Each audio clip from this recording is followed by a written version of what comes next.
everyone, my name is Noor Ahmed and I'm in the 9th grade. I'm from Ishik International School. Today I have made a firefighting robot that is called PyroX.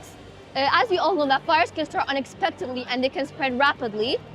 Even the smallest fires can escalate within minutes. To address this problem, I designed PyroX, which is an autonomous firefighting robot that is designed to detect, approach and suppress a fire without human intervention. So as we can see, the robot consists of many parts, such as the Arduino microcontroller, which is my brain of the robot.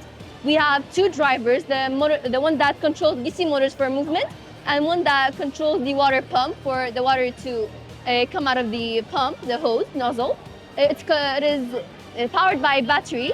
We have many batteries that power the robot. As we can see, for example, if there's a controlled flame, the robot will detect it and approach it and also suppress it by using the water that comes from the nozzle. It is used by using C++ Arduino coding. I use multiple libraries in the Arduino because there's not already made code for this robot, so I had to mix many different codes for this. But yeah, and to also be used in home safety, where there's detectors in homes that can detect gas or smoke. They will send signals to this robot. And then the robot will detect the homeowners.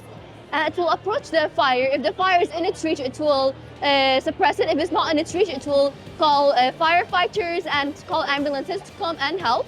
It also takes in the smoke from the fire, because most people die from the smoke, not from the actual fire.